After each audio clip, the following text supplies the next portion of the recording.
Welcome to the Governor's Institute podcast for service members, veterans, and their families, or SMVF for short. I'm Mark Holliday, the SMVF Communications and Outreach Manager here at the Governor's Institute, and an Army veteran myself. I'm glad you're tuning in.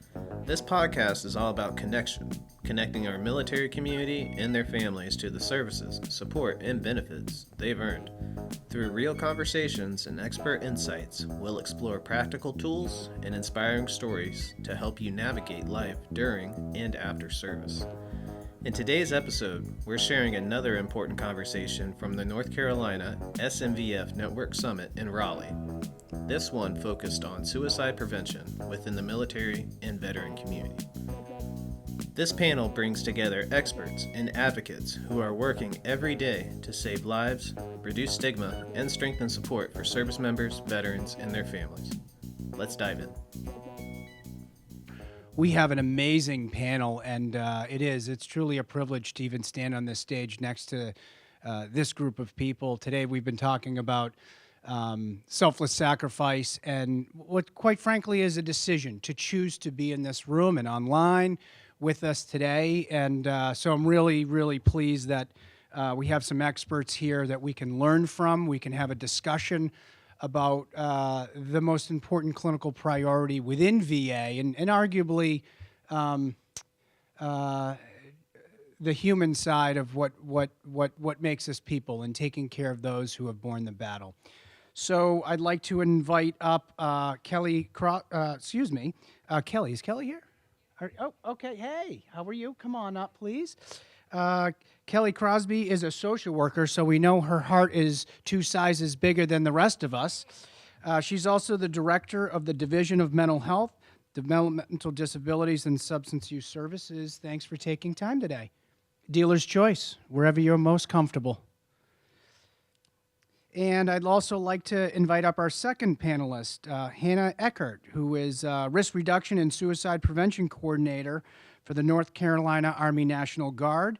For Resilience, come on up. We can clap. There's a warm welcome for everybody there, right? Thank you for being here. And Tanya Oxendine is with us today, Wounded Warrior Speak spokesperson with the Wounded Warrior Project, one we know very well. Good to see you in person. I think we met on a Zoom, but it's just not the same as being in real life, as they say. Good to see you. And last, certainly not least, a Marine veteran, works at the Durham VA, and that's Gary Kuna, Suicide Prevention Coordinator at the Durham VA Healthcare System.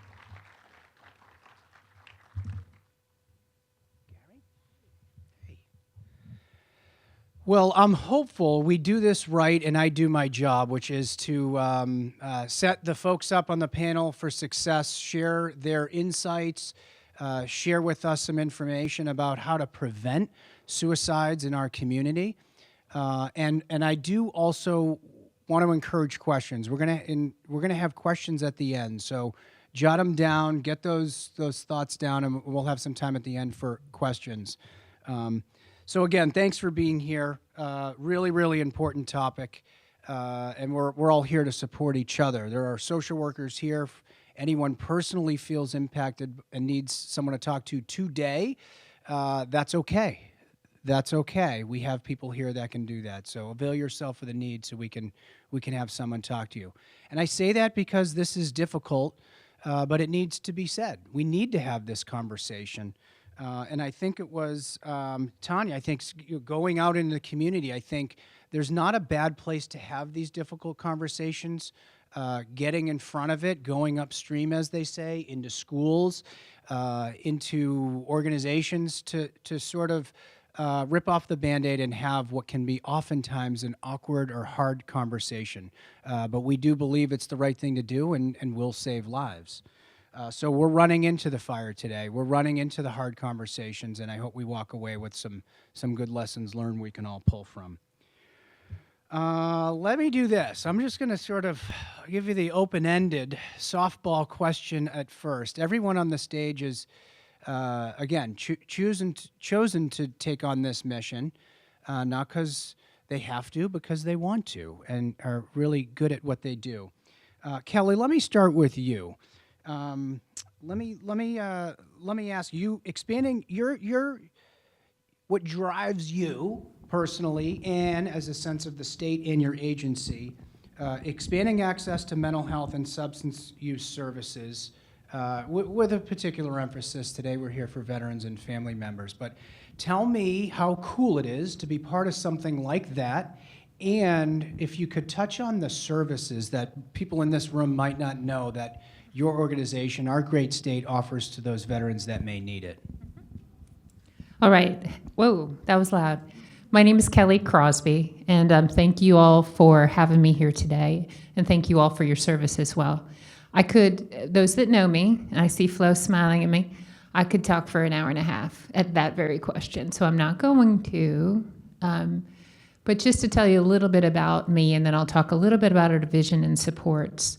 It won't be enough time to really dig into them, but I hope over the course of the panel we'll be able to do that more. But I am a licensed clinical social worker, and I've been in the field for 30 years. And the reason that I'm a social worker is because my dad is a veteran. Many people, Flo has heard this story many times, but my dad was a Vietnam veteran. He served in the 82nd Airborne, and when he came home from the war, he got married right away to my mom, who was 18, and he had 3 kids right away. And so by the age of 25, he had a family to take care of, and he had 3 children. And my dad was so very sick. He was really sick. So my dad is a great example of a veteran who he served his country very proudly, and he came home with very severe mental health issues and trauma, and those were untreated for the vast majority of his life. I have a lot of memories of my dad growing up and what that was like to grow up with him. Lots. We can talk. My dad, I didn't know this because as a child you don't know. I know when I come home and Dad's sitting in the room with all the lights out watching war movies all day, every day. I know what that's like. I know what it's like to be afraid of him because he doesn't talk for days on end, which is okay because you're afraid he'll blow up, right? That he can't leave the house. That when he does, he's so anxious and he watches the door. I know what that's like as a child, right? But as I got older, I got to hear other things from my mom and from him and from my grandma about the times he felt like he actually got support, never formal, because he was a manly man. And we lived in rural Pennsylvania, and you don't get help in the 80s and 90s when you're a manly man, and you live in the middle of nowhere. There were no supports. But there were plenty of times, it was particular to this panel, where I didn't know it at the time as a child, but there were times when my dad got so bad that my mom would have to take him to the hospital. She didn't know what she was doing either. We didn't understand mental health issues or trauma. There were times when he thought about ending his life. I didn't know that. I didn't know that till later in life. And to this day, my dad never got any formal treatment. But I appreciate his strength as a person and his resilience. But his service and his lack of treatment left a very lasting impression on me and my siblings. A lot of things we've had to work through as a military family or a family of a veteran. And that's why I do what I do. Literally, that's why I'm a mental health professional. And I'm proud of that. And I think every day about how I can, the way I do my job. I'm the director of the state division of mental health, developmental disabilities, and substance use services. It's for all North Carolinians, policies and programs for all North Carolinians. When I think about my job, just to be perfectly honest with you, I think about my family every single day. That's why I do my job.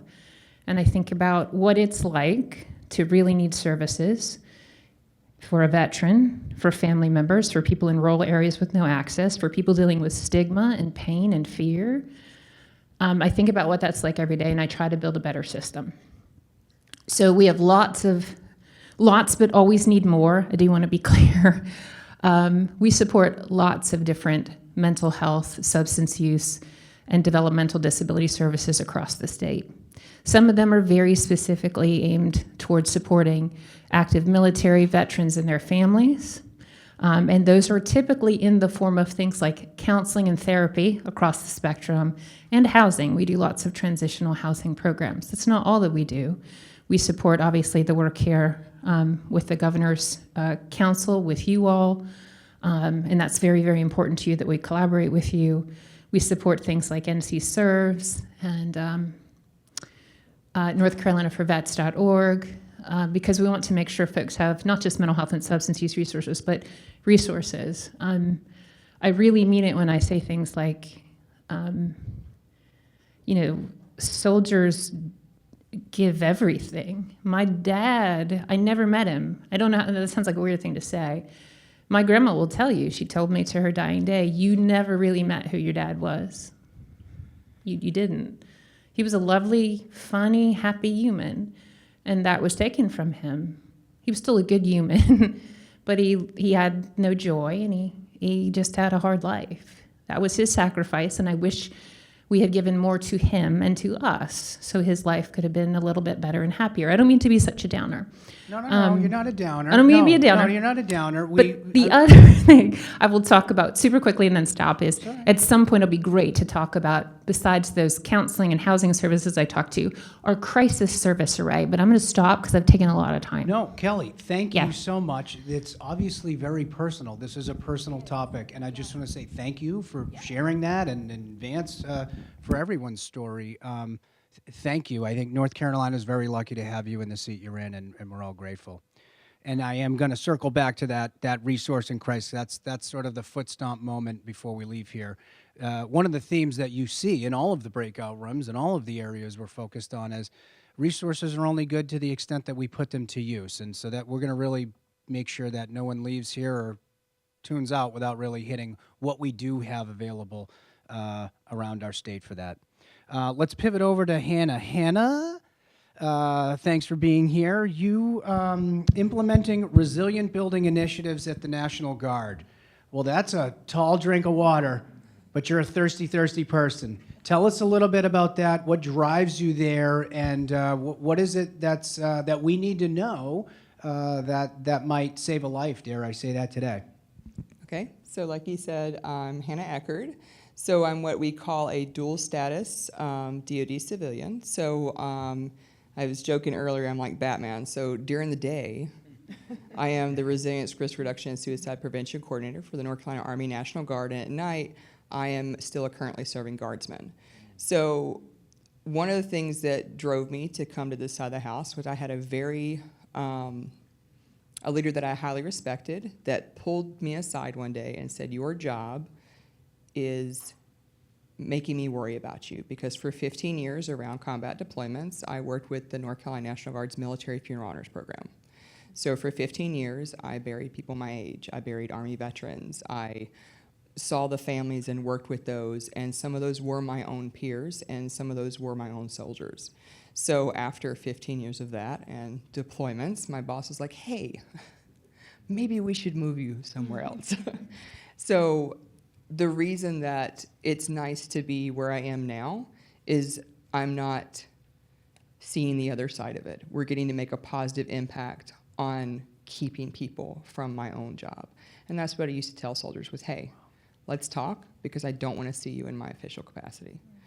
So I myself have multiple combat deployments. I am in a dual veteran relationship with someone that also has had multiple combat deployments and also struggles with TBI, both of us with the PTSD type stuff. So it's a personal cause for us, and like I said, still serving myself, we are trying to be, where they say, be the change you want to see. We're trying to be that change, and it's difficult to have that conversation because one of the jokes from my generation of veteran is we're the OG GWAT kids. So back when you first got in, we didn't talk about this. I hit 20 years in April, and no, I don't believe that I'm here either, but I hit 20 years in April. And when I first got in 2005, you did not talk about this. If you talked about this, if you said, I have a problem, you no longer served. So that became a huge stigma that we're working on now. We are still working through, and it's still veterans my age and older that we have the hardest time getting through to. Our junior soldiers, surprisingly, they'll talk to you. They've been told since I just got my first soldier that was born after I enlisted at my unit. So they come and they'll talk to us. They've been told that's okay. They've been told to talk about mental health. So what we try to do with the program is we try to appeal to every veteran of every rank and every service member that we have in the Guard with training that works for them, and we do those different strategies. So when we say that, and I don't say my whole title a lot, it takes half the conversation, we like to go by the R3SP. So in R3SP, we cover so many different ways to teach soldiers about how to be resilient, about how to deal with resiliency coming back from deployments, during deployments, before deployments, with their families.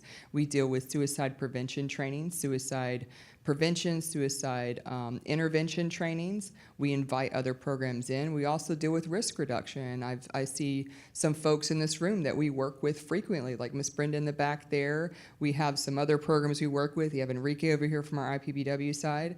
What we do is, for the risk reduction, we're out there giving those soldiers, hey, here's a survey. I know, we all love the surveys in the military, but here's a survey for every single unit. It's required every single year. Everybody has the same exact questions. Let's look at your trends. Units, now let's make a risk mitigation plan and go from there.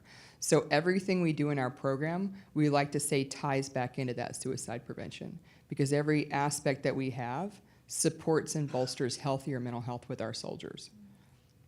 So, and I can also talk for a couple hours, so I'm going to stop now. Yeah, we love that. No, wow, and you're right. It's a friendly room, and it's so cool to look out and see people you work with, and that's kind of what we're all doing here. Is we got to work together outside of the traditional silos. We're way better together, and let's not take that for granted. North Carolina is a very special place. This doesn't happen by coincidence. This is by purposeful design that we're here talking about this, breaking down barriers. And I've heard a lot of acronyms. That's how you know you're in a military group. But OGGWAT's a new one to me. I'm going to write that one down. Okay. You brought up another good point, which is generational. There are generational differences, no question. And, you know, sometimes it's sort of righting the wrong from a previous generation, learning a lesson a hard way that we weren't there, and we have to do better. So lots there. I think you also touched on something we're going to circle back on, which is reducing the stigma of coming to somebody to talk about this. So looking forward to hearing more of your thoughts a little later today. Moving down the line, though, Tanya, you got a very, very cool portfolio and program. I think there's a lot to be said for peer-to-peer support, and progress can be made a whole lot quicker. Breakthroughs, trust can be built without having to prove it and earn it in certain instances. So talk to us a little bit about the work you do, the impact of peer mentorship, community outreach, and just generally the work you're doing to help close the gap on what we have as a challenge today.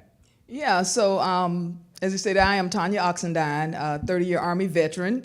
And yeah, so, you know, I climbed the ranks from a private to a drill sergeant, so y'all better pay attention. I'm gonna make you knock out 20.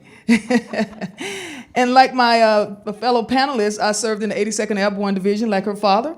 So I was a paratrooper, and yes, that means I jumped out of perfectly good airplanes for a living. 77 times, might I add. Because when you do something like that crazy, you tend to, you don't forget the number of how many times you did it. So right now I live in sunny, hot Tampa, Florida. I came down from Tampa, and I have 2 adult sons. My oldest is 38, and my youngest is 32, Nuke and Bam. And no, that's not their government names, that's their nicknames. Yeah. I also have a 10-year-old little girl. I know, somebody was like, phew, what? 38, 32, and then a 10-year-old little girl. And her name is Cookie. And she has blonde hair and these light-colored brown eyes. And we just love her. And she's our little Labradoodle doggy. There's no way I would start all over again. Yeah, and speaking of starting all over, you know, I know how hard it is to start all over again, you know, and again, I know we're going to talk about this more in detail. I understand the heartache, the pain, the struggle that my fellow veterans, warriors, brothers and sisters go through and have went through. You know, I understand how hard it is to ask for help. 30-year Army veteran, I retired with the highest enlisted rank possible for my field, Command Sergeant Major. Oh, I'm waiting on y'all to clap. Yes. Yeah. Yeah, so 1%, right? 1% of us make that rank, and then less than 1% of females, and then if we get even lower, less than 1% of black females make that rank of command. Yes, please, thank you. Because I was gonna say, I know y'all gonna be ready to leave in a minute, but I don't leave until tomorrow, so I got all day. But yeah, so I know how that struggle is. I know what going through that is. I know how hard it is to ask for help. And I'm with Wounded Warrior Project, and I'll tell you, I retired in 2014. That's tough to say too. I retired in 2014, and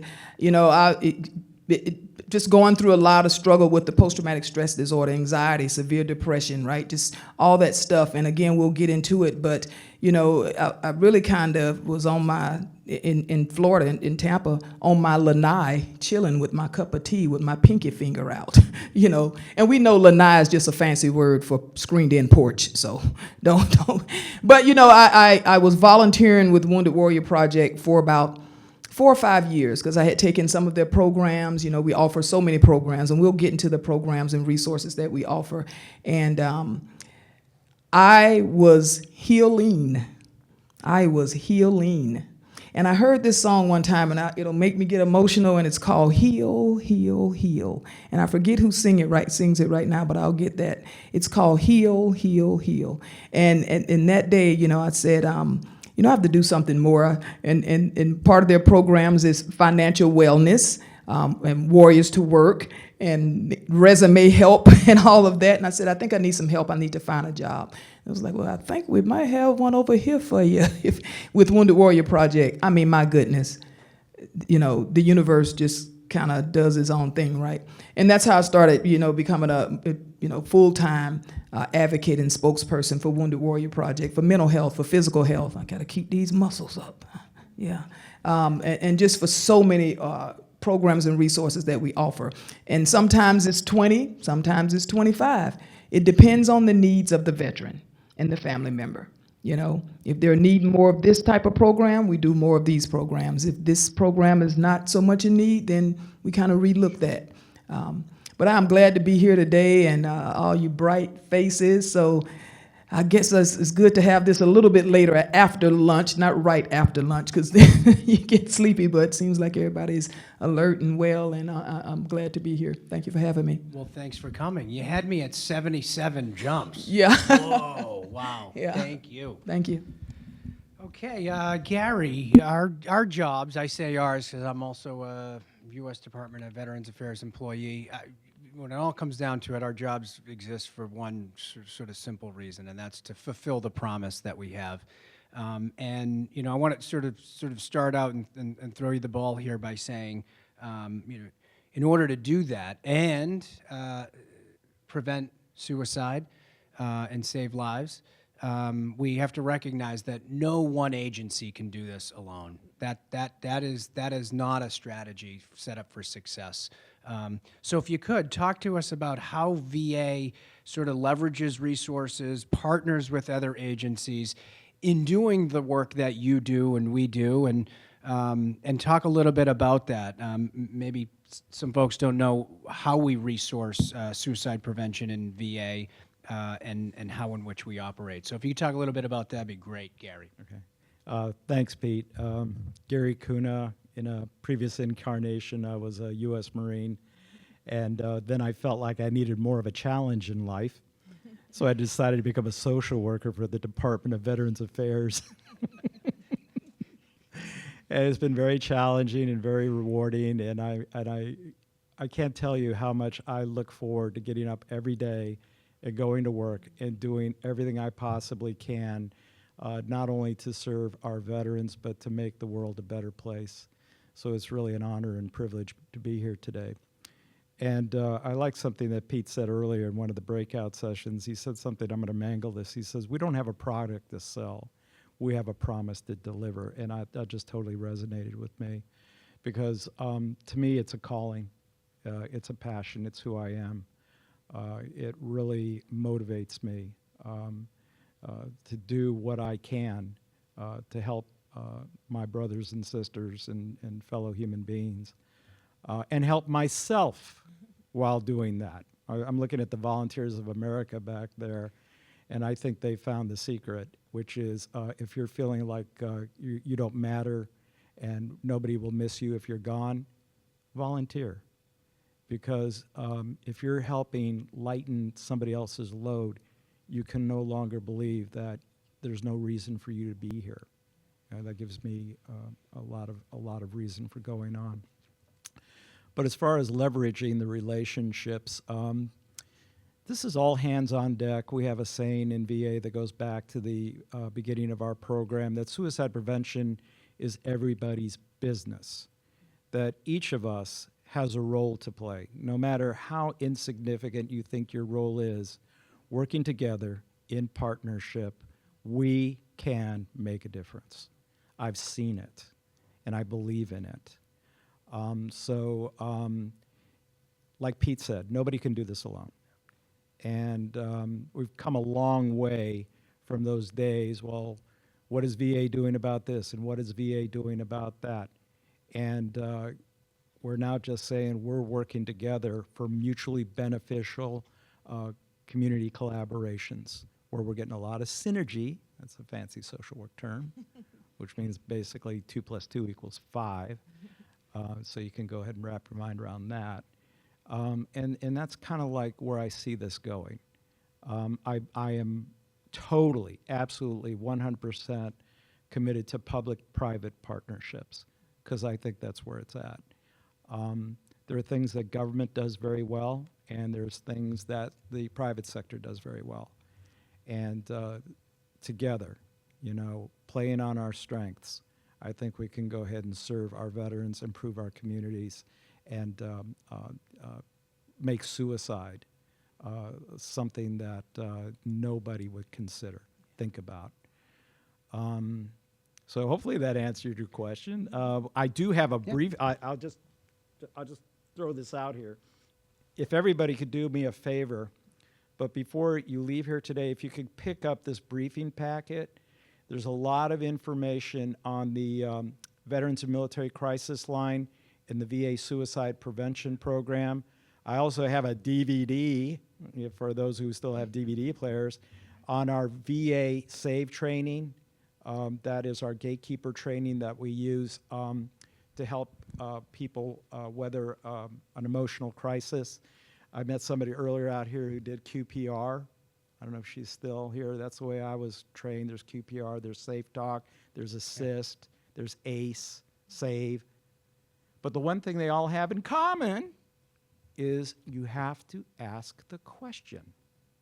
That's the one thing that all these gatekeeper trainings, and it's a matter of timing and a matter of sensitivity and eliciting a truthful response when we ask the question and expressing our gratitude for people, revealing a little something that's personal and private and little, whatever. So I would encourage you to, if you've not already, like mental health first aid, consider taking some sort of a gatekeeper training, whatever it may be. But the beauty of these gatekeeper trainings, the one thing that they all have in common is asking that question. Well, Gary, let me ask you. Great segue. Thank you. This topic is so important.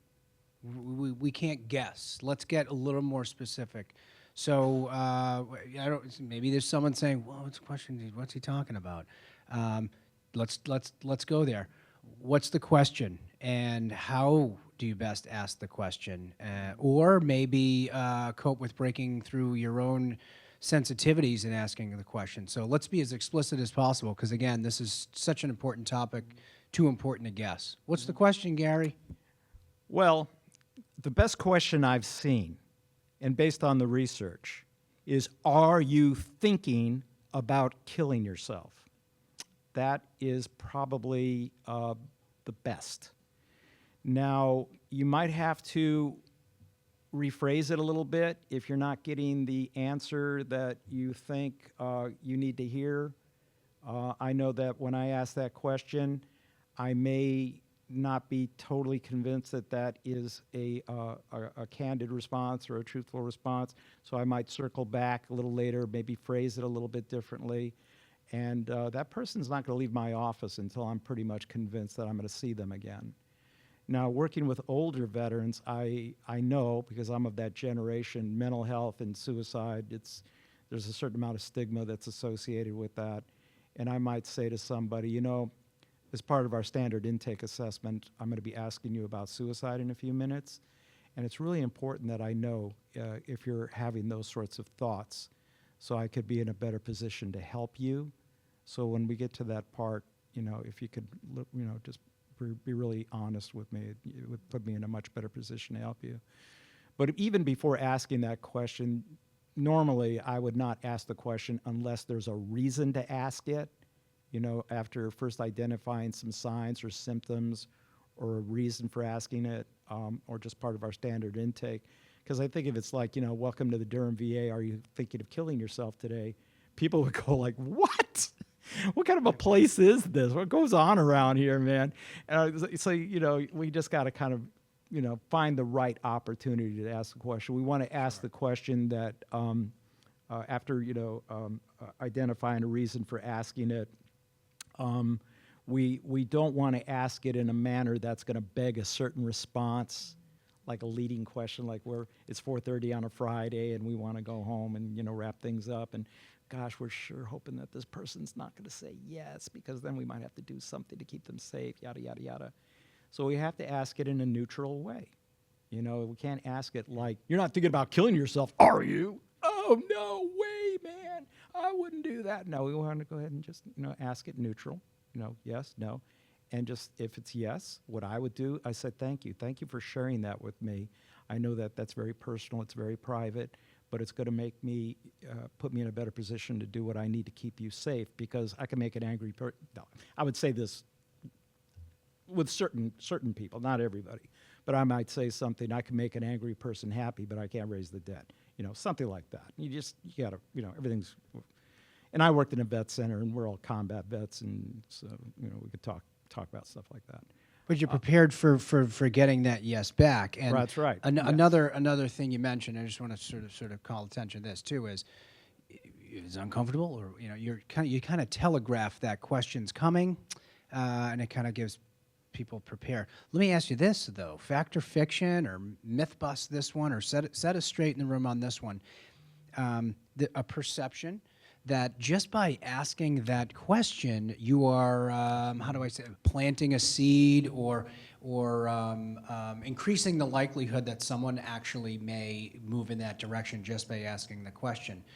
Debunk that one, or let's talk about that a little bit more, because I think that's sort of a fear that's out there. Just by asking it, now you're breathing life into it, and, you know, you're giving that idea, but that is not the case, is it, Gary? That's not been my experience, quite the opposite. A myth is something that is perceived to be true, but in actuality it's false.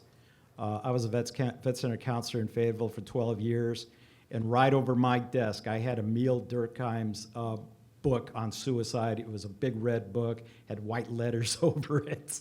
You know, so I think that in of itself, you know, wow, this guy, you know, he's into suicide prevention or something like that. And I would ask the vets, when I was in the vet centers, I was dealing with mostly post-traumatic stress disorder. So it was kind of like I wouldn't ask them, are you having thoughts of killing yourself? I would ask them something like, when was the last time you had thoughts of killing yourself? Because it was so common amongst, you know, survivors of combat trauma, the death, the dying, you know, this just absolute hell on earth experience that they have gone through. To not think about it would be weird. You know? Gotcha. Let me open it up to the panelists here. A little bit of a pivot, but want you to talk about what you see, what you experience with respect to sort of the risks. I think it's sort of understanding the risks and the realities there will help us better understand what I would call protective factors. So there was already sort of one mention, this isolation, and I think you mentioned it, Gary, with, you know, volunteering. So the risk factor being you self-isolate, you know, you're at home, you're not social. And then a protective factor may in fact be volunteering or doing something that gets you out of the house. but what are you seeing for us in the room and others? Like, what are the risk factors that we know about, and what are we on the lookout leading up to possibly asking the question? And that's for anyone on the panel. So some of the risk factors that we'll see, especially from soldiers, and when we train this in the field, this is what we teach.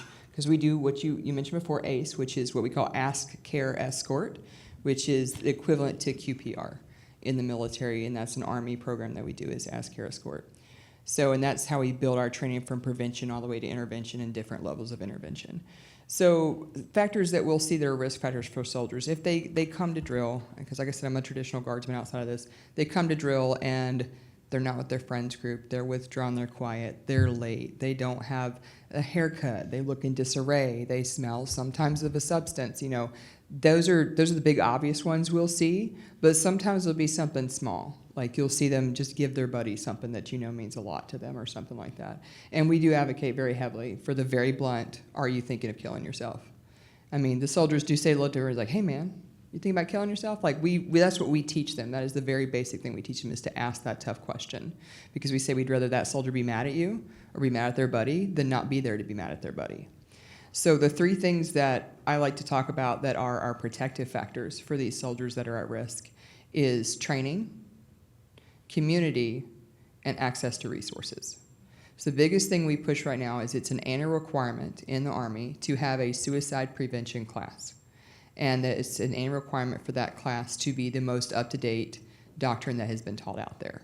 And so personnel like myself, that is our responsibility, is to keep that training as up-to-date as possible, because terminology changes, methodology changes, the process of helping that soldier changes, and your resource changes. So the biggest thing we have is to keep that training current, to keep that training annual, and to offer training that builds upon that training if you see that it's required. And that's part of that thing I talked about with the surveys, with the units and the health of those units. So a big thing is, as we've said before, we're not an island. So not only do we have our Army training, but we look for resources from our community. The mental health first aid is a great resource. We love that because it's free. We like that part. We've also had something called the Overwatch Project come in. If you're familiar with that, it was a grant that was given out, and their tagline is just effing ask. And it's been a hugely successful training because it's talking to soldiers as veterans, teaching other veterans. I'm not joking. That is literally their tagline. And that is a grant that can come in and train us there. We've partnered with folks like NC Safe to get gun locks for free for our soldiers. So that training is having those soldiers know that. We have those individual suicide intervention officers appointed within each formation based on their assigned strength. And I'm going to get a little bit in the nitty-gritty of that kind of Army regulation. So all of our formations are supposed to have a certain number of soldiers that are trained intervention level, which is above that normal 1-hour annual training everybody sits through. And those our suicide intervention officers go through a more involved course to learn more about the intervention side of things. So we have those personnel within each formation that are supposed to be appointed there and maintain their training. We also have chaplains, which we consider gatekeepers. We have some of our military police folks, and we have behavioral health personnel as well. So that part is part of the training. The reason those units can reach out and pull those resources and maintain that training. The next part is their community. Soldiers that are isolated and service members that are isolated, they need a community.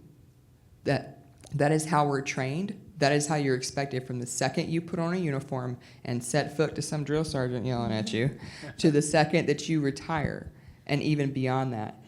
You need and you are trained that you have a community, that you will never go it alone. So one of the big hot issues and one of the biggest risk factors we see with folks like our reserve component and our guard component is it is not a constant community. Like I was talking to someone earlier, in the active duty, you get home from a deployment, you may have some R&R with your family, et cetera, and then you come back to that full-time unit. In the Guard and Reserves, you come home from a deployment and you go home. And then you come back for things like yellow ribbon events, et cetera, 30, 60, and 90 days out. But you come home and you go home. So the biggest thing we try to teach our soldiers and our service members is to maintain that community. Check on your buddies. Call them. I counsel my squad leaders, et cetera, hey, I need you at minimum once a week to touch base with your squad outside of here. Just a quick text. Can be a group text. I don't care. But I need you minimum once a week to make that connection and maintain your community. Another thing that we talked about from that is access to services. So the biggest thing that there's pluses and minuses to any branch of service, any kind of service that you serve. So in the active component, you can walk down the street on base, and there's an R2 center, there's a family life center, there's the hospital, there's all these things you can just walk into. In the Guard and the Reserves, we don't have that, but we also don't have as big a challenge integrated into the civilian community as our active duty coworkers do. So the biggest thing that we've been working on with the North Carolina National Guard through a wonderful group of folks that I work with, and the Soldier Support Services and G1 Med and all those folks that we have within the Guard, is making that access to care more readily available. Because the easier, and we were talking about that in the breakout group, is opting out as opposed to signing up for yourself. It's harder to do. We try to make sure that those resources are as available as possible. We have our integrated behavioral health system, which is an 855 number our soldiers can call 24/7 for psychotherapists that they can call and reach out to no matter what, all hours of the day. That's a resource that we've had a huge success with over the last decade. And I'm not going to speak more than that, but I encourage you to Google that on the North Carolina National Guard public page. Our director is amazing, and she can definitely give a master class on how to do that sort of thing. But just making sure those resources are out there. We talked about QR codes. We talked about handouts. We talked about talking to different generations of veterans. We've got some folks that get in the Guard, and they stay for 42 years. That's a whole lifetime. And then they get out and have another career, right? So that is a part of their life. That is their community. And the shock of getting out of that for both military and law enforcement and our emergency medical services, that first 3 to 6 months that the statistics constantly change, that is a huge part of a risk factor for our soldiers. So what we try to do is we try to maintain and touch base with our peers that get out. Keep that community going, keep those resources there, and provide that information. Yeah, that's wonderful. I mean, the simple text too. I mean, it really, keeping that sense of community. We're here to learn. I've learned right there. I had no idea that the training and the resources and the focus, quite frankly, on prevention's there. That's really encouraging to hear that. Yeah, what did you say? The F and what? What was it? Just F and ass. Right, because the different generations, right? So we have to meet them where they're at. You know, we can't lie to this generation here. We have to meet them where they're at, and that makes sense to me as a 59-year-old. So I know it makes sense to a 29-year-old. You know, and they're more apt to just F and ask versus, oh, would you come up? You know what I'm saying? So just to kind of meet them at where they're at. And you talked about the risk factors, but also, you know, and the protective factors, but also, again, with Wounded Warrior Project offers employment, financial, you know, they want to be employed. So that's a protective factor. We can get them some stability and employed and meaningful work, access to health care and mental health care, and what did he say? Public-private partnership with the VA, other nonprofits. Again, we can't do this alone. You know, we can't, it's no man or none of these organizations can be on an island by themselves. I am often asked, you know, why can't the military just take care of this, or why can't the VA just do? That's a lot for anybody. That's a lot in your rucksack to carry. But if we can all help lighten that load just a little bit for each of us, because at the end of the day, in the military, our mission was to fight and win wars. That is it. That is all. Fight and win wars. This mission in here, I'm assuming everybody, is to take care of our warriors. However we want to say that, F and ask or whatever it is, it's to take care of our warriors, our veterans, to include their family members, right? So, another protective factor, strong personal relationships. You know, I'll tell you, I was, when I retired in 2014, I just came back from my last deployment from Afghanistan in 2012. And assigned to the Pentagon. And I'll never forget, it was just this beautiful sunny day. And I told my colleagues, I said, you know what, I'll be right back. I'm getting ready to go for a drive. So I go downstairs in the parking garage and I, get in my car and I'm driving. And my whole goal for that day was to drive my car off a bridge. I knew I would die because I don't know how to swim. But that strong personal connection, my mental fortitude kicked in.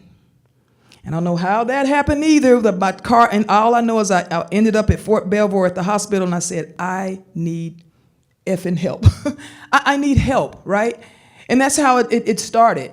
And I often think about that, the strong personal and the strong family connection that clicked and said, you can't do this. And of course, I'm so glad that I am still here, and I think about that generational stigma and all that stuff that we're going to even probably get into more. And I am so glad to not leave my sons with the legacy of suicide. I have a 13-year-old granddaughter, and I don't want my sons to feel like when they can't handle it anymore, they give up. Not only did it's okay to give out, but we just can't give up. And then my granddaughter do the same thing, and so on and so forth. So, just that powerful connection and support. And I'm a big fan of fitness. I believe fitness goes hand in hand with mental health. Again, we offer these programs for mental health and physical health at Wounded Warrior Project. And maybe some uncommon ones, pets, right? Who has pets? Oh, that's more than half the room. Right, we love our pets, right? Other things they do. You mentioned calling your battle buddies, texting them. Those uncommon things that we may not think of to the protective factors.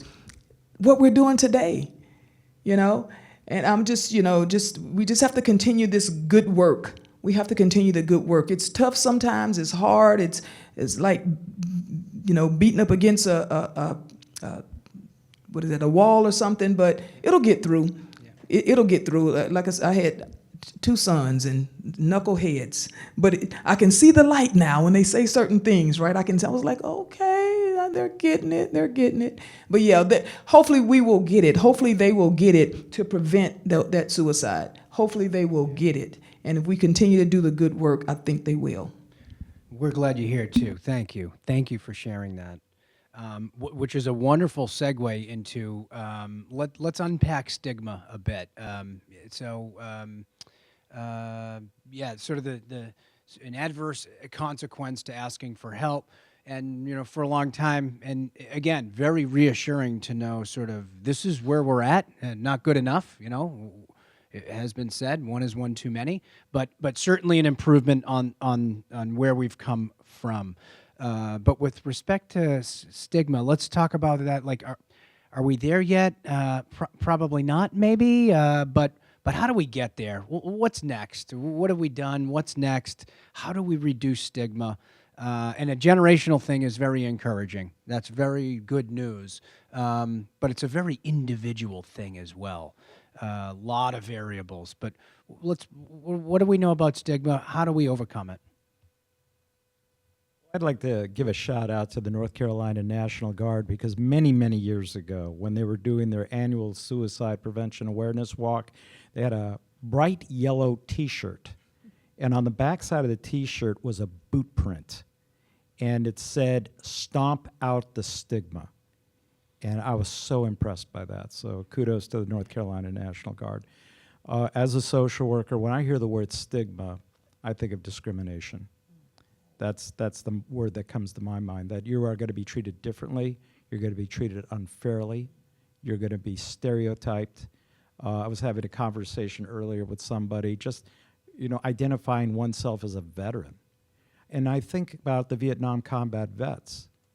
I worked with Vietnam combat vets.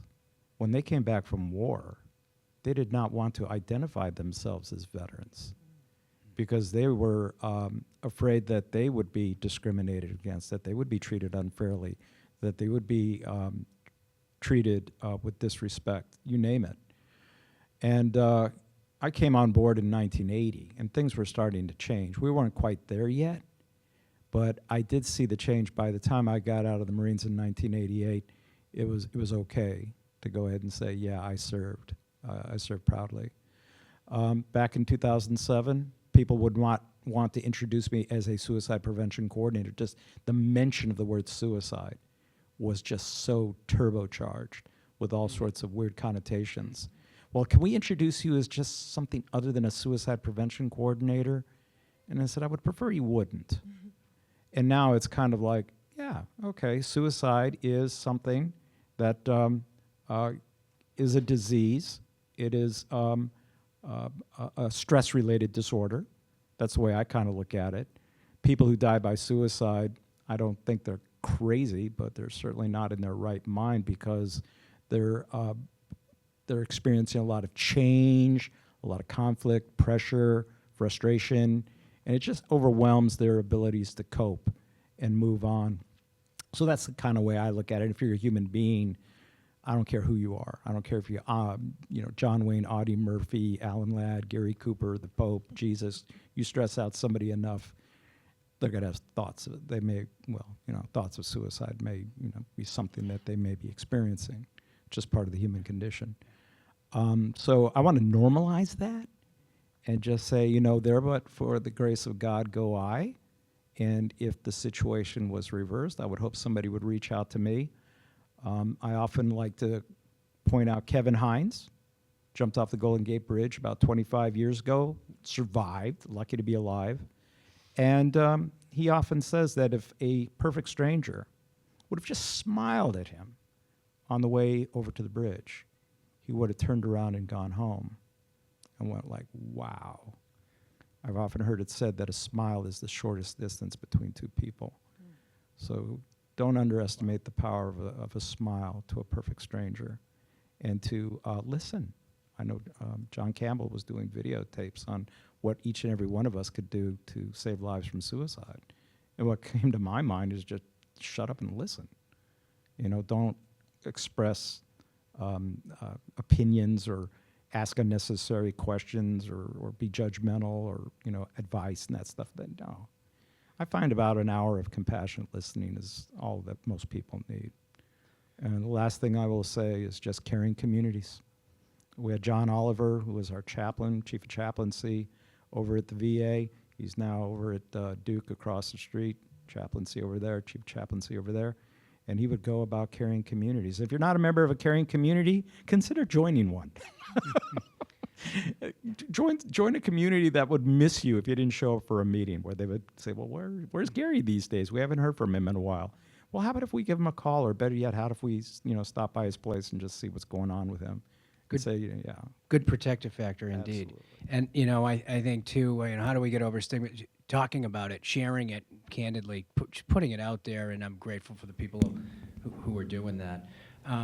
There's also another thing happening, and maybe Kelly, you may be best to speak to this. We're going to really hit the numbers sort of that matters, the helpline for sure before we go today. It was a great example Hannah used about, when you're on a base, there's all of these resources, like physically resources. You walk right in, it's right there. And then there's helplines and chat lines and things like that.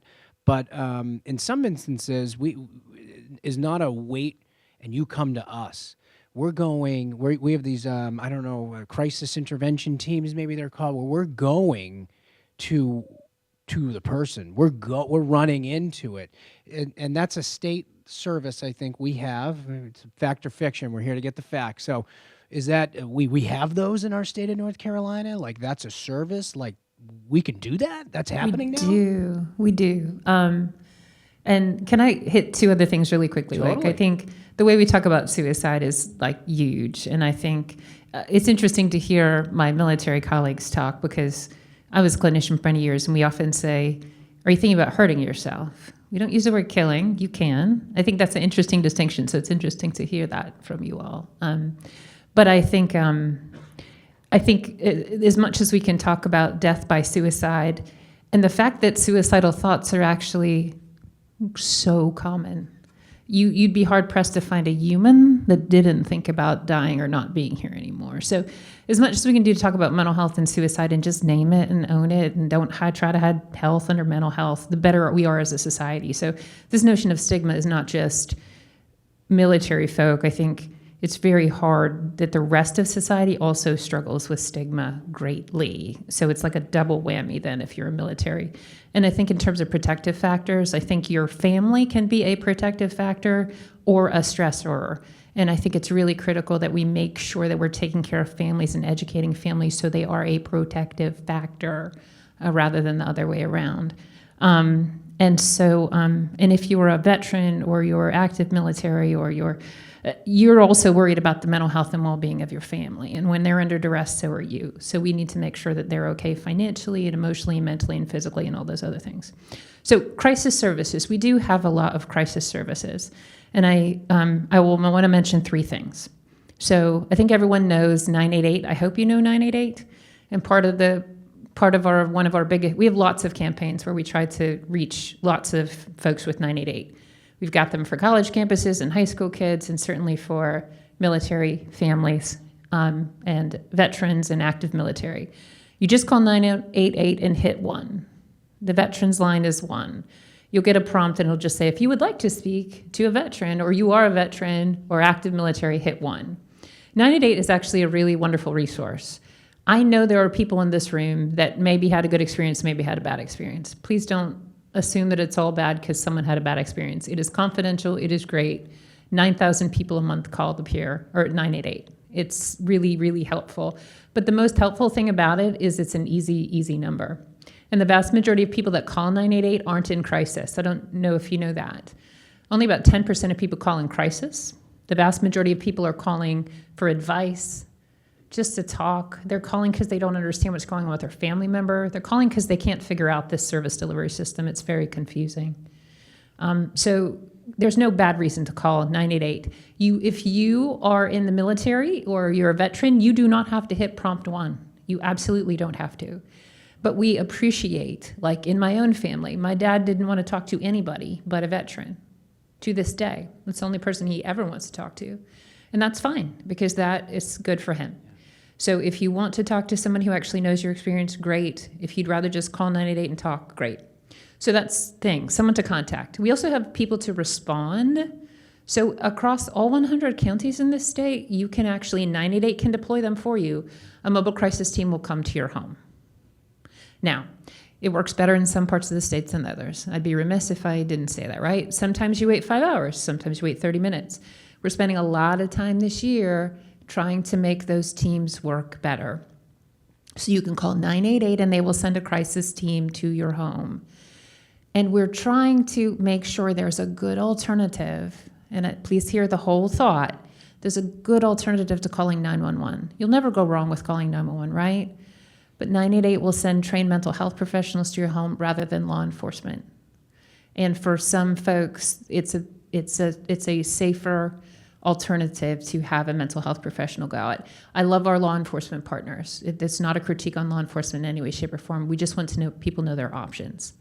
For folks who call 911, though, we've been working on doing more and more co-response models. So mental health clinicians are at the 911 center. They can be deployed instead, or they can go out with EMT or law enforcement. So people can come to you. We have a handy-dandy tool. If you actually Google mental health crisis, the odds are it will actually take you to our crisis website. We have a crisis website now with a search tool where you can put in, here's my zip code, and it will tell you here's the nearest crisis team to you. You can call them directly. But if that's too hard for you and you're in crisis, you don't want to Google anything, don't. Just call 988, and they can deploy a team to you. The third thing we have are crisis facilities you can actually go to. They are not hospitals. They're not emergency rooms. We have 2 kinds.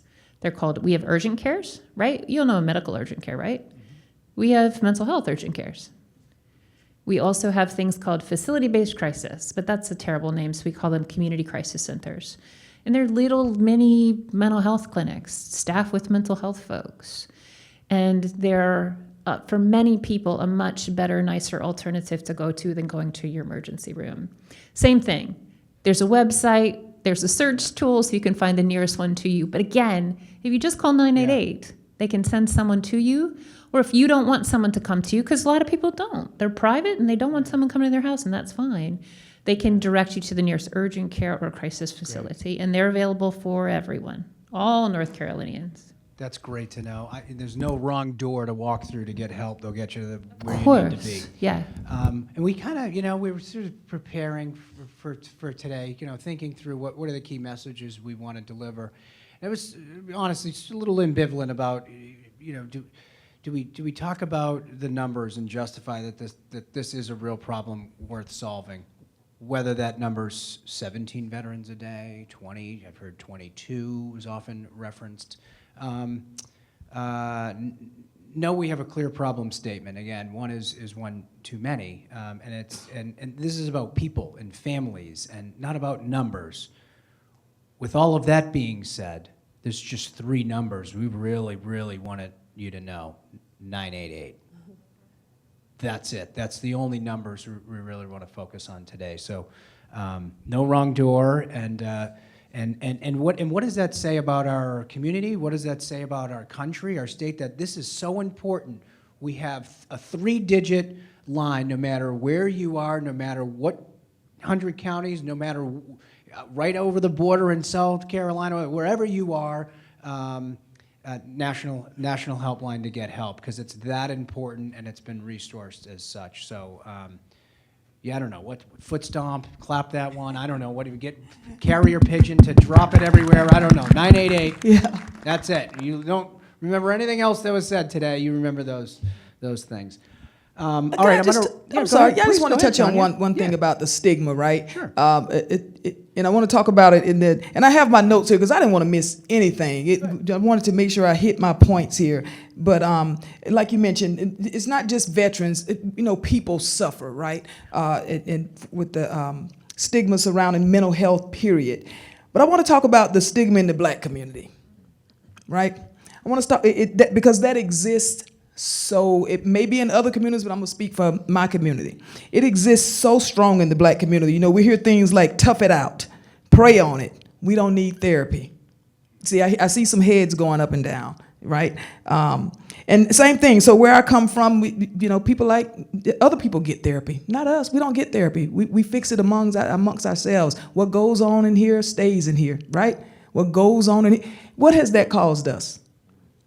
That has caused us so much trauma. But I tell you what, that we are breaking the stigma by encouraging the open conversation.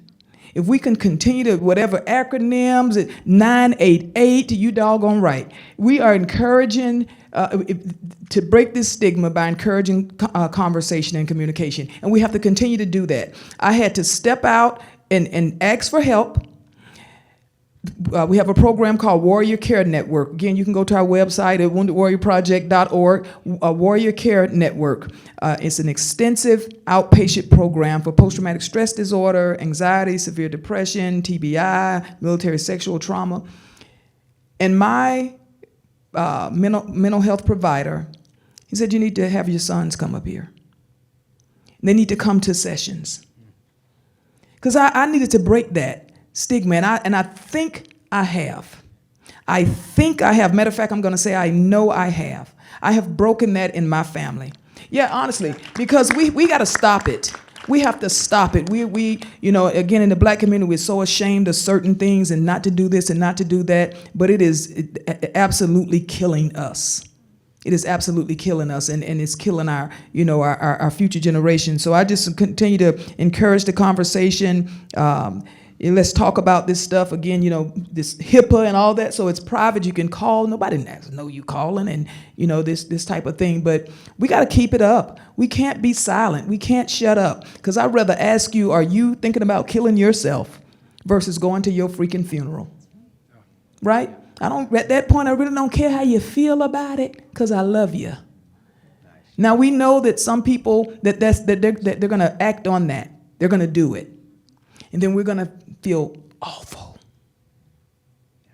Yeah. We're going to feel like we failed. But please know that you have not failed. You tried. You did your best. It's some things it's just, I just had to say that. Some things, it's just not going to prevent some people from doing that act. But the VA, Wounded Warrior Project, all these programs, that's what it's here for, because we do want to prevent that. We do want to stop this mess. We do. I think you mentioned earlier, I don't think they're crazy, but they're not in their right mind, right? And the resources are here. The resources are here. We just have to continue to spread the word, and that's what I get to do with Wounded Warrior Project as a spokesperson. And I get to talk about this stuff very candidly. I will say I was raped as a child. I was sexual trauma in the military. Because if I don't say it, even though right now I get that little feeling down here like, oh, you saying it again. And my jaws are shaking because I get emotional talking about it. If I don't say, I was thinking about killing myself, I was getting ready to drive my car off a bridge. If I don't speak up, then who? That's why I do this. I'm not ashamed anymore. What you gonna do to me? Fire me? I mean, what you gonna do to me? Put in the old folks home? What you gonna do? I mean, I get to order off the 55 and older menu now, so I get to. Oh, there you go. That's right. I finally accepted that I am old when I turn 55 and say, oh, I get the half price. I'll take that discount, right? So yeah, let's just continue to push this stuff and continue to talk about it. And sometimes the words may not come out so right or so eloquent, and but I think everybody in here means the best for our warriors, for our family members, for our friends, for people who are going through effing stuff. Thank you so much for sharing that. That was great. This last question, give each an opportunity. It's sort of the drive home question. Like after you go home, you're like, oh, I should have told him this one thing I forgot. And you don't have to be driving home to remember that. I'll give everybody, just sort of a minute, something we haven't said. I love that Tanya has the notes out to make sure that we deliver the message because we care, because we want to get this right. So let me just sort of start at the end, just sort of a brief thing. Anything more to add, Kelly? Something that hasn't been said, or a final synthesis from where you sit? Oh my goodness! What? Thank you for doing me first. No, all right. Well, I mean, we'll take a pass. We'll go to Gary first. No, I honestly, I think I would just. This is all about getting folks help, and I think the more we encourage and put up signage, just to call 988. Yeah. And like, you matter and we care about you. Like, put it everywhere. Encourage people to call. It's been good for us, and it opens doors just to have conversations, because people are like, "What's 988?" Like, my kid sees 988, and I get to talk to him about 988, and that sometimes you feel bad enough to hurt yourself, and your friends might too. But you can call that number. I mean, just having it out there opens the door to many conversations about mental health, and we should know. You guys are awesome. You're amazing. You're amazing. Yes. Thank you for talking about mental health so openly. Thank you. She is. Yeah. Thank you. Hannah, any final thoughts from where you sit? So one of the things that we've talked about, myself, my peers, some of the folks that have gone on retire to come back to talk, I want to encourage everyone in here that works in this field, because we do, or something similar, we wouldn't be here. Give yourself some grace. One of the biggest things that we saw this through COVID, we've seen this in the military, we've seen this everywhere, is leadership burnout, is caregiver burnout. Take care of yourself so that you can take care of your service members. And if you are a service member, you know better. Take care of yourself. Take care of that warfighter. Take care of that family. And give yourself some grace. Wow, well said. Thank you. Tanya, any final thoughts? And again, because I don't want to forget nothing. So my message would be to I had warrior, but you made a great point. So I'm going to say to everyone struggling, your pain does not define you, your strength does. To every family that's grieving, your love and support matter more than you know. To every person hearing this, you have the power to save a life. Because it was a struggle for me, but I think we have to be open to new ways of healing and know that you are not alone, that help is within reach, healing is a journey worth taking, and hope is stronger than the darkest day, because your future is worth fighting for. I have a favorite quote by Helen Keller that says, alone, we can do so little. Together, we can do so much. Let's continue to do much. Wonderful, wonderful. Sorry you got to follow that one, Gary. These are hard to follow out, but there was Martin said earlier when he is thanked for his service that he's kind of put off by it a little bit, but he says something like, "How may I serve you?" And I'm going to steal that, because what I had been doing prior to that is I say something like, "Well, you were worth it," but I think his response is just as good. Sorry, Major Barry, everybody on the panel here. Self-care, I'll take it up a notch. How about radical self-care? There you go. Practice radical self-care. And just for me, the way I kind of look at suicide, to me, suicide is a solution to a problem. That's all it is. It's often characterized as a long-term solution to a temporary problem. So I think that one of the things I do as a clinician, I try to find something that's more positive and more appropriate to address this problem. But this problem is characterized by three things, and I call it the 3 Ps, and it's not price, price, and price. It is personal. The problem is deeply personal. Only the person who is experiencing that problem truly can understand it, appreciate it, and thinks that they're in a position to do something about it. They really, really own this problem, taking responsibility for stuff that's way beyond their control. The second thing I notice about this problem is they think that it is pervasive. It affects every aspect of their life. There's nothing they can't do without this problem, whatever it is, interfering with their ability to drive a car, go to work, shop, dress themselves, think about it, even though there's nothing there to remind you. It interferes with their sleep. It just affects every aspect of their life. And the last part, and I think this is the most tragic part, is that this problem is permanent. This problem is never going to go away. It's going to get worse over time, and they're going to take it to the grave. So that's kind of the way I kind of conceptualize this problem. Now, as a social worker, I kind of think of myself as a professional problem solver. While I'm trying to come up with better solutions to life's problems, I think we need to look at the role of the chaplain to kind of keep this person in a holding pattern and give them faith and instill hope that they will get through this. They're not going to be the same. I'm not an optimist. I'm a realist.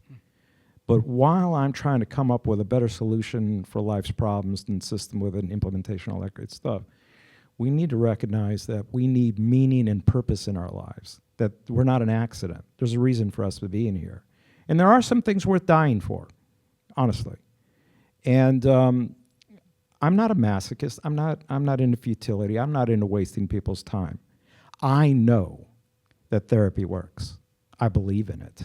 I've gone through it. I'm going through it now, which is great. I get to talk to my therapist this evening. I get to tell her about the best day of my life, And so I'm a big fan of that.